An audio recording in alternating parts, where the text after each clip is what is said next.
Hey y'all, Jennifer here, Fierce Motorsports. This weekend was rallycross. It was pretty muddy. And I had my full car of drivers. She did amazing, fabulous, wonderful, quiet, dealt with all the terrain. Just great. On the way home, I'm on the freeway.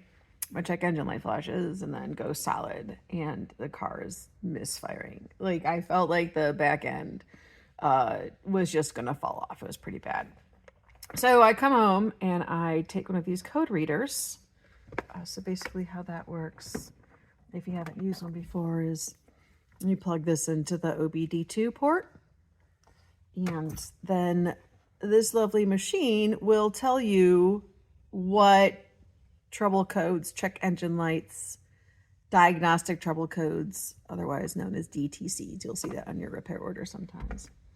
What those are. So mine was a misfire on all 4 cylinders. So it was the P0101, P0 or P0301, P0, whatever. One of those for each 4 cylinders. So the joy of this thing is it gives you some information, but it's just telling you what part of the system is throwing the error. It's not telling you what the actual problem is.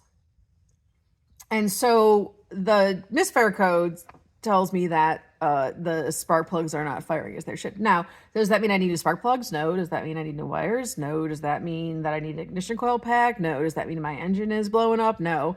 Or yes, or all of them, right? I don't know. So I went and I investigated, and we're going to come walk around the car. You see my amazing garage, and hopefully this will show up on the camera. But this lovely spark plug coil wire, and you can't see it, so I'm gonna have to throw some photos into the mix so you can actually see what it looks like. Alrighty, so back into the videos.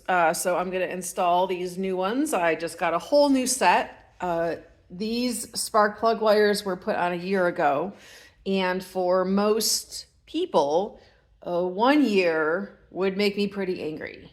But I rallycross this car, and when you rally your daily or track your daily or just have a dedicated race car, the maintenance intervals significantly decrease. I basically change the oil on this car like every other month, right? And so the fact that the spark plug wires are not at their optimal after only a year, I'm totally okay with. Also, I've done a lot of troubleshooting, which means I've probably removed and replaced those wire connections several times. So I have a bit of a break in between my stuff, and I'm going to take this time to install these. And then we'll start her up and see what happens. All right, so she has started. That pesky check engine light is still on, and that's because we haven't done a drive cycle. What I want to do is remove the codes from the ECU and then see how long it takes for it to come back, which hopefully is never. So there's 2 ways to do that. I have this fancy pants tool, so I can hit this erase button and go through the process.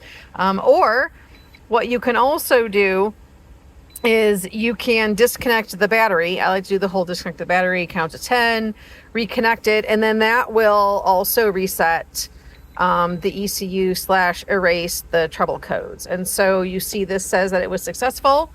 It is relinking, and then you can see that the check engine light is gone. Now, that doesn't mean that it doesn't mean it's fixed. Removing the check engine light does not fix it. What this is doing is it's resetting the ECU so that I can then drive it, and the ECU is going to keep checking all of these parameters. If there's still a misfire code, then that check engine light is going to come back on, and I'm going to hook up the OBD2 reader here, and we'll see what's going on. So hopefully, cross your fingers, we're good to go. Appreciate y'all.